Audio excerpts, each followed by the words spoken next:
My name's James Talbot, and I've never been one to cause trouble. I moved into Magnolia Hills, a picturesque neighborhood just outside of Denver, for peace and quiet. A fresh start after retiring from my 25-year career in forensic accounting for the state controller's office. That's right, numbers are my specialty.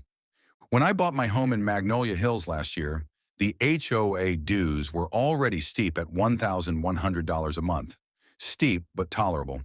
Supposedly, they went toward luxury landscaping, pool upkeep, private security, and monthly community development funds. Still, it was the kind of place you paid extra for, if the services were real. But things took a hard turn 3 months ago when I received a certified letter from the HOA board. Effective immediately, your HOA fees will increase to $3,020.43 per month due to special assessments and budgetary realignment. This is not optional. At first, I thought it was a typo. Then I looked around and realized nobody else's fees had changed, just mine. The setup. I called the HOA office. The secretary, evasive and nervous, said I'd been reassessed under the high usage tier. What high usage? I lived alone. No pool parties, no noise complaints. My front yard had fewer tulips than the average lawn. It didn't add up. Then I ran into my neighbor Liz, a board member's ex-wife. She said quietly, "You're on their radar. Word is you didn't play ball during the last landscaping fund vote." Apparently, declining to vote for a $180,000 gazebo renovation had painted a target on my back. Now they were trying to financially pressure me out. But what the HOA didn't know was this.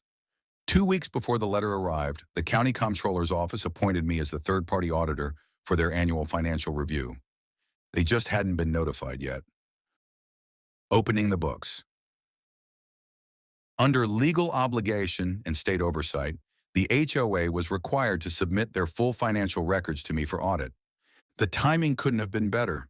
Within 48 hours of getting the files, I started digging, and what I found made my blood boil.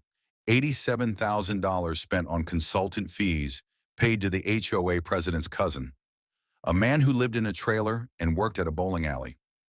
$142,000 missing from the reserve fund, marked miscellaneous repairs but with no receipts. HOA dues from 5 of the board members' homes hadn't been paid in 6 months.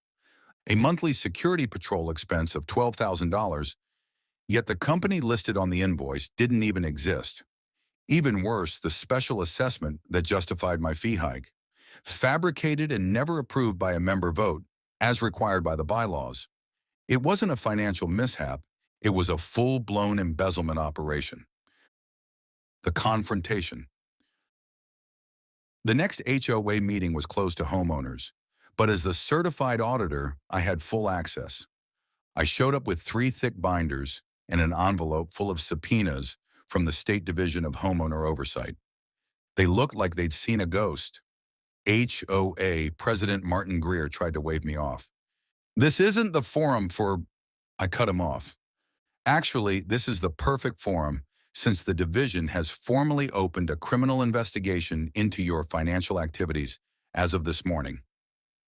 I laid out the charges, item by item. A whiteboard, receipts, even GPS logs showing the security patrol truck never entered the neighborhood. Homeowners started pouring into the meeting room one by one after word leaked out. By the end of the presentation, Martin Greer had walked out. The treasurer cried. The secretary fainted. The fallout. The HOA board was dissolved by court order within 30 days. Greer and 2 others were charged with wire fraud, misappropriation of funds, and conspiracy. Homeowners voted to transition the neighborhood to a management-run HOA with an open budget system. My triple assessment? Voided. I received full reimbursement plus a personal apology from the interim manager. And me, I was asked to stay on as a permanent financial advisor. Paid, of course, and I accepted. Justice with a calculator. I didn't have to lift a finger in anger, just a pen, a spreadsheet, and 25 years of knowing how corruption hides in decimals. So when they tried to bully me out with bloated numbers and smug smiles, They forgot the one detail that mattered. I read spreadsheets like other people read novels. And now they'll be reading court dates and audit logs for years to come.